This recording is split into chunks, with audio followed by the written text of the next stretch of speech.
Ассалаумағалейкум достар, барша қазақ еліне, менің YouTube көрермендеріме, тауықпен айналысатын, құспен айналысатын адамдарға, осы каналдың жаңадан келген подписчиктарына барларыңызға ассалаумағалейкум, сәлеметсіздер ме? Қалдарыңыз қалай? Жалпы мен халім жақсы. Каналда көп видео шықпай кетті. Оған өзінің себептері бар. Бүгін видео түсіріп жатырмын сіздер үшін. Біріншіден тауықтар, құстар жайлы өзгеріске көшпей тұрып, қора жайлы өзгеріске келсек, менің қорам жаңадан қора салдық. Қораға қора қосылып жатыр. Және мен сіздерге осы қораны үстінде түсіріп жатырмын. Жалпы қораға келетін болсақ 20-25 квадрат метр. Көріп тұрғандарыңыздай қораның асты шифрланған, содан кейін шеттері шифрланған, үсті сеткаланған. Себебі күн түсу үшін ар жақта шифрланған, полностью үстеп шифрланған. Не себептен десеңіздер, ойыққа жаңбыр болғанда балапандар су болып қалмайтындай, сырыс тартпайтындай сондай специально жасап қойдық.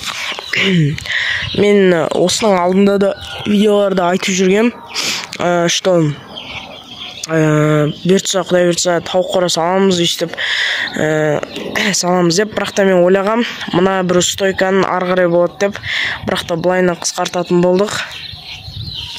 Жалпы енді қазір тауық қораға обзор көрсетіп кетем, түсіріп кетем. Және келесі құстарға көшетін боламыз. Достар, енді сіздермен бірге тауық қораға аттанамыз. Міне тауық қора. Жаңа айта кеткенде міне мына сетка. Бұл жасыл сетка бізде. Мына жерде есік. Мына жерде скоро обшивать етеміз осы жерден былайынан. Және мына жерде скоро тоже осы 1-2 күн ішінде обшивать етіп тастаймыз мына сеткамен. Так, содан кейін үстінде көріп тұрғандарыңыздай сетка. Осындай міне мына жақта ондай сетка жоқ. Міне бұл жерде ондай сетка жоқ. Оған біз мына жердегі сетканы қолданатын боламыз. Как раз 4 метр осы жерде. Тағы да не айта кетейін. Так, енді ішіне кірік. Мына жерде специальный крючок бар. Қатты жабылып ашылатын. Так. Қазір ішіне кірем, достар. Так, мен ішіне кірдім. Енді ішінде осындай міне обзор. Қазір көрсетем. Мына жақтан былайынан 3 стойка кеткен. Былайынан 3 стойка.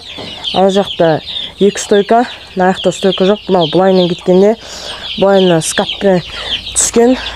Содан кейін мына жерде 1 стойка, бірі ар жағында тағы 1 стойка бар. Және олардан андай рейка ұстап тұр. Так, тауық қорада қонақтайтындар, балапан қонақтайтындар, содан кейін тамақ жейтіндер, бункер, 2 судың ыдысы. Так, бұл тауық қораға енді сыртын түсірдім, енді ішін түсіріп пародаларын айта кетейін. Так, мені бұрыннан көріп жүрген оқырмандар білер. Менде Кучинский юбилейный порода тауықтары міне. Олар менде тауықтың астынан, күрік тауықтың астынан шыққан балапандар міне. Бұларға 3,5 ай болды. Уже кәдімгі өсіп қалды. Ана жақта жартысы қонақтап отыр. Әне Кучиннің әтеші. Және де 10 домашний. Міне 1 домашний. Міне 2. Содан кейін бұларға алып кеп, міне домашний брамы 3,5 айлық бойлары бункерден асып кетеді. Міне. Так, бұл жерде бізде китайский шелковый бар. Үстері күліп қапты. Китайский шелковыйдан 5. Содан кейін Адлер серебристый бар. Так, Адлер серебристый. Адлер серебристыйдан 7.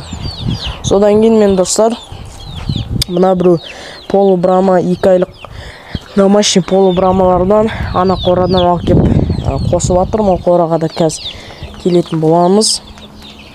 Бұларға қандай тамақ жем беріп жүр десеңіз, бұларға сбалансированный корм, комбикорм және де дробленный жүгері сондайлар берем. Міне уже мынау әтеш 3,5 айлық уже жұмыс істеп жатыр. Бұлар яйцеклетка вырабатывать етеді, содан әтештер қазірден бастап таптап отыр тауықтарды, балапандарды бір-бірін. Так, мына доминанттарды көрген боласыздар. Бұл доминанттар қайдан келді десеңіздер, бұны өзімнің ағымнан сатып алып келдім. Бұл доминанттармен қоса 4 доминант, 1 полубрама, 1 брама. Содан кейін онымен қоса русская хохлатая полукровка. Содан кейін 4 домашний алып келдім.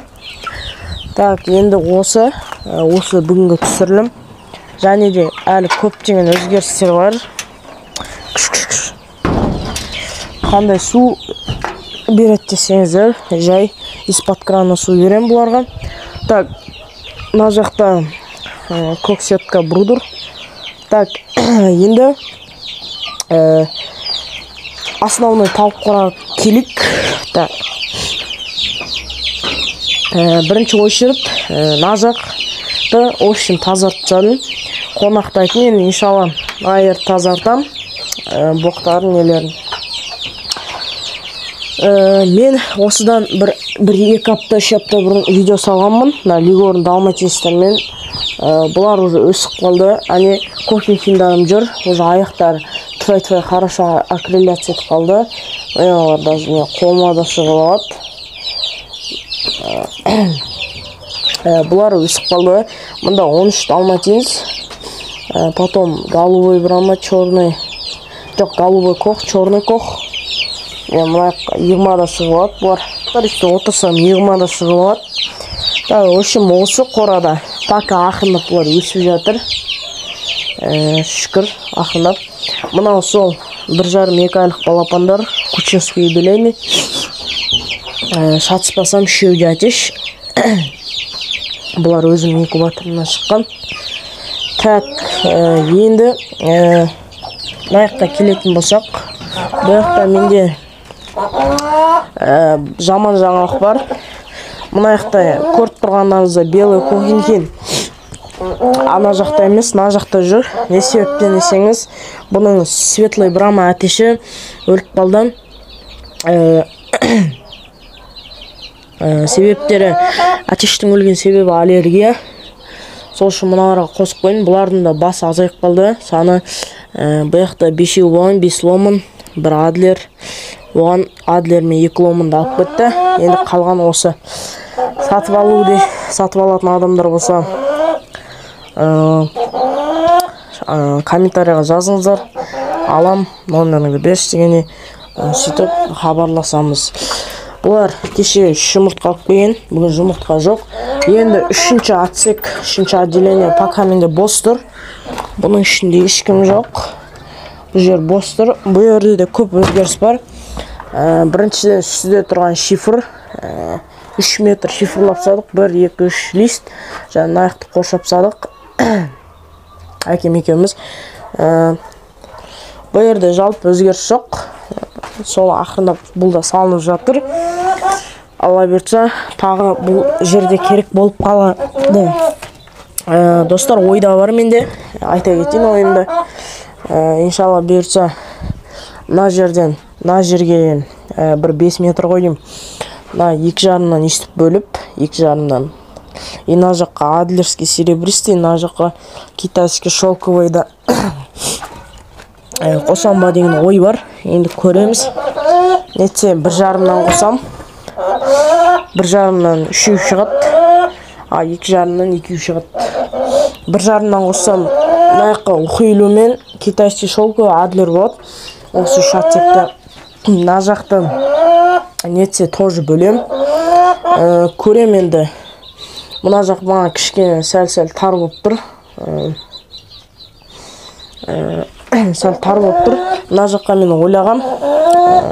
Мыналар енді иншалла сатылып кетсе, Брама алып келем ба деп осы жерге. Бірақ та Брама өздері жалғыз жүрген, бұларға жирна болады. Так что міне мынандай ракурс. Осындай міне жер, ар жақтан бастап былайынан. Бұда бір 5 метр. Ойлағам мына жақтан ортасынан бөліп, мына жақта Кучинский юбилейный, ар жақта Брама жүре ма деп. Енді онда иншалла көре тұрамыз. Брама көп асырамайын, нетсе мына жақ 5 метр болса, бір 3 метр осындай Кучинға. Мына жақ былайынан 2 метр, былайынан 3 метр. 2-де 3 нормально сияқты бір. 10 бас Кучинскийға, мына жаққа Брама. Ал менің домашниларым болса, домашниларым, ой, бісміллә. Так, домашниларым мына жақта отсекте жүреді. Содан кейін білесіздер, мен ухилу тауығым өліп қалды. Менде семейка болған, бір тауық бір әтеш. Оның әтеші ана жерде. Қазір түсіре кетейін сіздер үшін. Міне бұның әтеші. Бұл қазір жемде тұр. Бұл әтеш. Так, енді достар, тағы да өзгерістер әлі менде көп. Сіздерге түсіретін видеолар көп. Әлі каналда қалыңыздар. Содан кейін өзгеріс. Бұйыртса енді мына жақты бұрышқа қосамыз ба деген ой бар енді.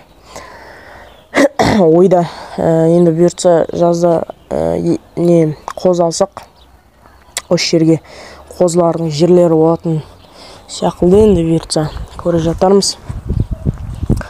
Енді жалпы осы мыналар тауықтарымыз бәрі өсіп қалды. Ақырындап шүкір Алла өсіп жатыр. Мыналарға 3 ай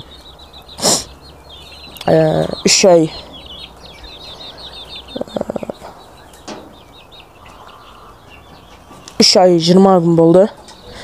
Почти 4 ай болды. Так, содан кейін адлерларға менде примерно 2 ай болды, 2,5 ай, 2 ай.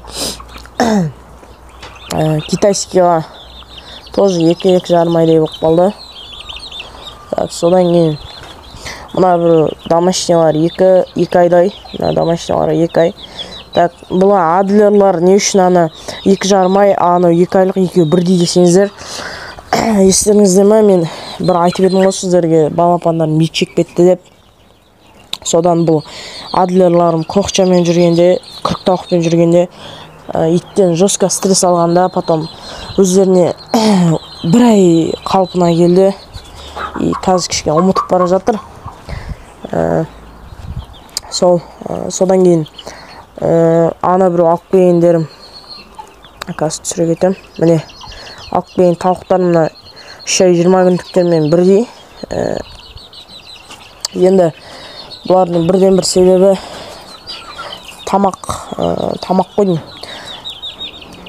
Бұлар бізде ада біреулер бидай жеп өскен, менікілер комбикорм жеп өскен. Жалпы екеуінде берген жаман емес, бірақ та комбикорм берген жақсы деп ойлаймын өзім. Мына Брама әтешім. Содан кейін достар, корм бұларда всегда болу керек. Мен осыны бункерға алып қоям, всегда болады. Жарайды достар, мен сіздермен қоштасам осы моментте. Тауықтарым бір көріп алыңыздар. Бір көріп алыңыздар дегенде. Енді бұйыртса иншалла ертең видео шығады. Енді күнде видео шығатын болады. Себебі мен видео түсірмей еткен себебім определенная тематика жоқ та видеоға. Именно не түсірсе болады дегенде. Енді қазір стройка түсіріп жатырмын, сіздерге тауықтар түсіріп жатырмын, ақбейін тауықтар түсіріп жатырмын. Видеоға тема бар да. Енді достар, ертең тағы да видео шығатын болады. Каналға жазылып, тіркеліп қойыңыздар. Сіздермен болған мен Ерал және Қазақстан тауық бауы каналы. Қош сау болыңыздар.